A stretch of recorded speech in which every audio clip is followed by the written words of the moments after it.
You're listening to How to Drink Less, and I'm your host, Adriana Cloud. Whether your goal is to cut back, take a break, or say goodbye to alcohol for good, this podcast will help you stop drinking on autopilot, learn how to manage cravings, and feel fully in control around alcohol. It's easier than you think. Listen on to find out how. Hi everyone, thank you for joining me for another episode. Today we are talking about one of the most common reasons people give for why they drink, because they want to relax. If you've ever come home, kicked off your shoes, and immediately reached for a drink because that's a signal to your brain that you're done, mentally, physically, emotionally, you are not alone. This episode is for those moments when you feel like you need a drink to relax. When your brain is shouting, I just need something to take the edge off. You might already know that long term you want to change your relationship with alcohol, and you might even be doing the deeper work of asking what kind of life you want to build and who you want to be, and hopefully figuring out how to solve for the bigger things in your life that are not working. There is absolutely a time and a place for that work. But this episode is for those moments when you feel like right now you just need something to help you unwind. That's what I want to help you with today. First, I want to acknowledge that alcohol does feel like it helps in the short term. You're not imagining that when you drink, you do feel more relaxed and more chilled out. Alcohol works. If it didn't work, you would not be drinking it. And it works on two levels. On the one hand, when we drink alcohol, there's a huge release of dopamine in the brain, which causes a feeling of happiness or even euphoria. And it also increases the production of serotonin, which is another feel-good hormone that makes you feel calm. And on the other hand, alcohol interferes with the neurotransmitters in your brain. Those are the little messengers. And that means that the communication system in the brain slows down. And this has the effect of mild sedation. So you have that feeling of everything slowing down. And I do want to point out that what we call relaxation is actually sedation. It doesn't sound as appealing, does it? You probably would not go around saying, I need a glass of wine to sedate myself. But that's what you're doing. That's what I used to do. That's what many of us do. And while in the immediate moment, alcohol provides a feeling that resembles relaxation, there are several problems with turning to the bottle as a way to unwind. Firstly, alcohol doesn't actually address whatever is causing you stress in the first place. All it does is it allows you to ignore your problem temporarily. It works in the way that painkillers work for a broken leg. They will mask the pain, but they will not actually heal your broken bone. Or it's like putting tape on a broken window. You've covered the crack, but you haven't actually repaired it. But when you turn to alcohol as a quick fix for numbing stress, what you're teaching your brain is that alcohol is the solution for stress. And in that process, you prevent yourself from exploring other options. You don't build emotional resilience. You don't practice sitting with difficult emotions. And the more you repeat this pattern, the more you reinforce it. And over time, you're teaching the brain that alcohol is the only thing that works. So drinking becomes the default answer to stress. And over time, as your body gets used to the effects of alcohol, you start to need more. You find yourself reaching for it every night instead of only at the end of the week. And maybe you notice that now you need 3 glasses of wine to feel anything, where before maybe you only needed 1. And this is because alcohol rewires your brain. It literally changes your brain's reward response. So your tolerance increases and you need more just to recreate the effect. And alcohol actually interferes with your body's ability to relax. Alcohol consumption stimulates the production of cortisol, which is the stress hormone. So, in other words, drinking actually can increase the stress response, and your body feels more stressed when you drink. And even though so many people drink as a way to ease anxiety, alcohol actually makes you more anxious. Even though in the moment it acts as a sedative, as alcohol wears off, the brain tries to restore chemical balance. So it increases production of certain chemicals, which makes you feel more anxious. That's why many people experience anxiety, that anxiety that comes after drinking, usually a few hours later when the alcohol is leaving your body. So maybe during the night or the morning after. And this effect worsens over time with repeated consumption. If you drink regularly, your body gets used to the suppressing effects of alcohol, which means that when your alcohol level drops, you go straight into flight or fight mode as the alcohol leaves your system. Plus, alcohol interferes with your sleep. If you have been drinking, you don't get a good night's sleep, which means that you will not get the benefits of sleep. When you've been drinking and you go to sleep, you might fall asleep faster, but really you're just passing out. You're in a state of light, fragmented sleep, and you lose 3 to 4 REM cycles a night, so you don't get enough deep sleep, which is not relaxing. And when you've had a crappy night's sleep, your hormones are dysregulated, your muscles can't recover if you've been drinking, alcohol slows down metabolism, you don't absorb the nutrients from the food you're eating or from medicine you're taking. And when you've been drinking, you will have less energy the next day. You might actually have a hangover or a headache, which is the opposite of relaxed and ready to take on the world. And if you're hungover and tired, you won't be able to concentrate as well or to focus, and your problem solving abilities are impaired as well. And cognitively speaking, you just will not be functioning as well as you could be. And the cumulative effect of all of that is that you're less capable of dealing with stressors. And finally, alcohol can actually add to your stress. When you've been drinking, your inhibitions fall, so you're more likely to say something you regret to your partner, or to be snippy with a colleague at a work event, or to yell at your kids. And we all know that drinking can lead to health problems like long-term depression, 7 types of cancer, including breast cancer, memory loss, infertility issues, high blood pressure, heart disease, early onset dementia, and so on and so on. And that's just the health issues. Alcohol is also expensive. The cost of alcohol adds up, and you also might potentially spend more when your inhibitions are lower. So if you have any kind of money stress, alcohol is only adding to that. And there are also social problems or problems with relationships, because alcohol puts a strain on your relationships from family to colleagues. And at some point, you are stressed about your drinking, and that feels uncomfortable. So you drink to forget that you're stressed about your drinking. And that's what I call drunk brain logic. And that's what I practiced for years. You're stressed, you drink to relax, and your drinking habits cause you stress. That's how the solution to stress becomes the problem. And I say solution in quotation marks because, as should be clear by now, alcohol does not solve anything. It's a vicious cycle, and one that is hard to escape if alcohol is your only coping mechanism. So, how do you break out of it? Let me walk you through some of the ways you can start building real relaxation without drinking. Not just white knuckling it through the night without a drink, but actually changing the way that you relate to stress, the way that you process emotion, and the way that you unwind at the end of the day.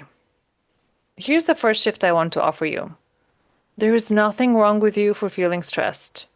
You are not bad at coping because you find life overwhelming sometimes. You are a living, breathing human being with a nervous system. And like all living, breathing beings, Your nervous system responds to pressure, noise, urgency, stimulation, emotion.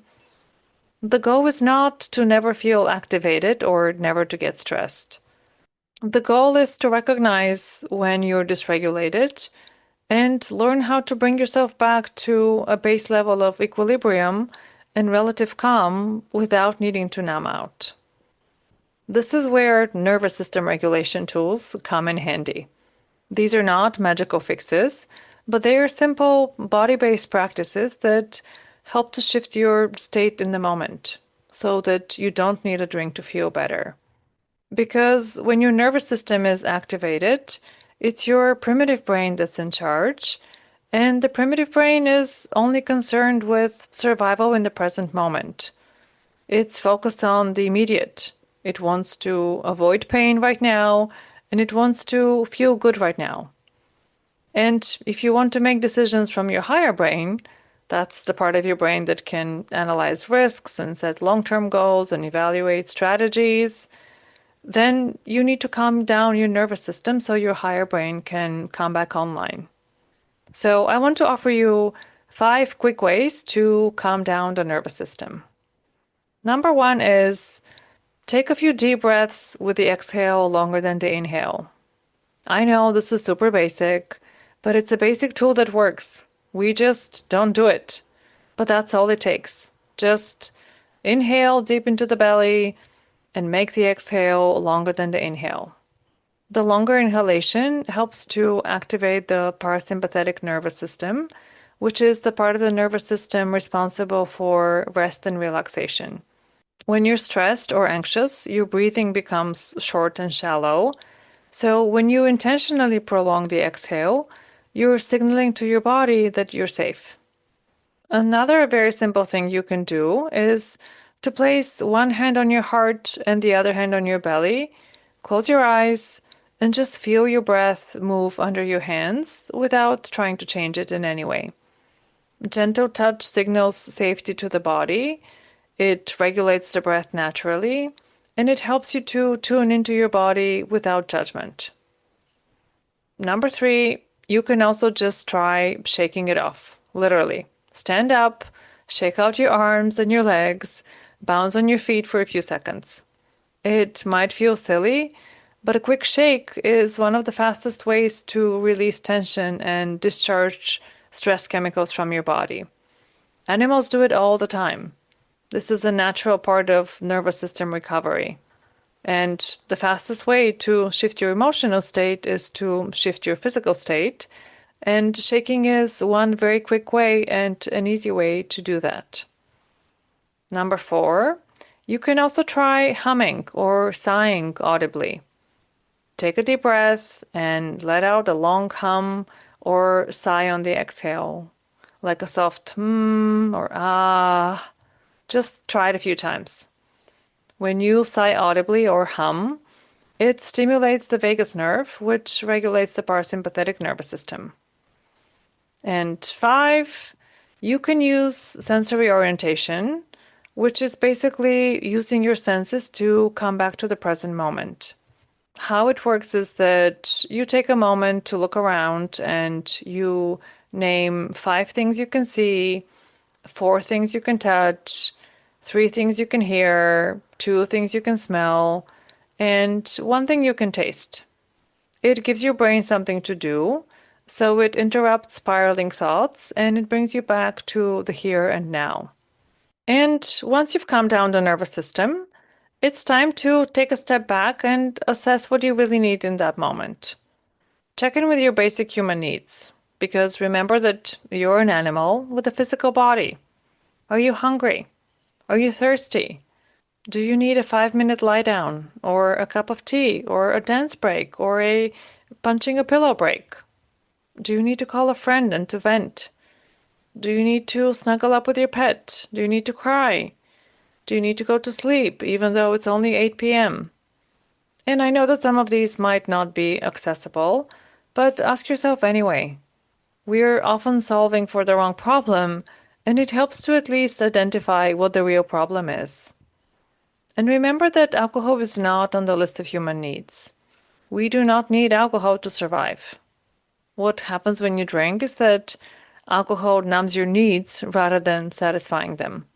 If you're hungry, alcohol masks that hunger. If you're feeling tension in your body because you're stressed or exhausted, alcohol dulls that tension and pain. If you're angry or scared, alcohol reduces the intensity of those emotions, but alcohol is never what you actually need. So, what is it that you truly need in that moment? And then, once you've addressed any immediate needs, look at the thoughts and beliefs that drive you to drink. If your go to thought is, I can't relax unless I have a drink, your brain is going to keep offering that up every evening at 6 p.m. because that's what it has learned. So, what if you start practicing a different story? Pick a few reminders that resonate with you and that you can repeat in the moment when you're having a craving. For example, something like, my body remembers how to relax without alcohol. Or, I'm allowed to take a break even if I don't pour a drink. Or, I'm learning new ways to unwind, and that's worth practicing. This is how we start to shift from reactive to intentional, from I need a drink to I need a break, and I have other ways to give that to myself. True relaxation is about being with yourself, not running away from yourself. True relaxation looks like giving your nervous system a break and not just sedating yourself. It's about letting your brain slow down, not hijacking it with dopamine. It's about tuning in to what your brain and body truly need rather than checking out and numbing the symptoms. It might be less sparkly at first, but it's deeper and a lot more restorative than what you'd get from 3 gin and tonics. And here's the best part. This is a skill that you can build. You don't need to overhaul your entire life overnight. You can start small. Replace one after work drink with a calming ritual like a bath, a walk, listening to music, a non alcoholic beverage that you actually enjoy. And this doesn't have to take a long time. If you don't have time for a bath, do you have time to wash your face? Light a scented candle. Play one song you love. The second thing to do is notice your urges without judgment. Can you get curious instead and ask yourself, what do I actually need right now? And practice feeling bored or restless or wired without immediately trying to fix that. I have a whole episode on how to feel your feelings. That's episode number 9, and it's one of the most popular ones I've ever done. If you haven't yet listened to it, I highly recommend that you check it out. Again, this is the unglamorous but really powerful work of changing your relationship with alcohol. It's not about gritting your teeth, but about expanding your toolbox. Because when you have more tools, then you don't need to drink as much. When you have more ways to care for your nervous system, to regulate your emotions and slow down, alcohol starts to lose its grip. And when that happens, you have more bandwidth and more emotional resilience to address whatever in your life is causing you stress in the first place. So, this is what I want to leave you with. If you've been using alcohol to relax, it doesn't mean you're broken. It means that you've been doing what your brain learned to do. You reached for something that worked until it didn't anymore. And you can learn new ways. You can teach your brain and body to feel safe and calm down without a drink in your hand. And I promise you, the kind of peace that you build from the inside out is so much more powerful and lasting than any buzz. If you want help figuring out how to relax without drinking, I've got a free guide for you called 7 Steps to Kickstart Your Sobriety. And it's not just about quitting. It's about building the kind of life that feels good enough that you don't need alcohol to escape it. And you can grab that guide from the link in the show notes. And if you know that you would benefit from high-touch support tailored to your unique challenges and your unique goals, I would love to help. I have spots open right now for private coaching, And if we start working together now, by the time the holidays come around, you could have a completely different relationship with alcohol. One where you feel truly in control and you know how to handle your cravings without relying on willpower. Book a free consultation using the link in the show notes, and let's talk about what's going on and how I can support you. Thank you for listening, and I'll see you next week. If you're looking for practical advice for how to say no to alcohol and say yes to yourself, you will want to get on my email list. Sign up to receive my free guide with 7 steps to kickstart your sobriety. The link is in the show notes, so go and grab it now, and I'll see you soon in your inbox.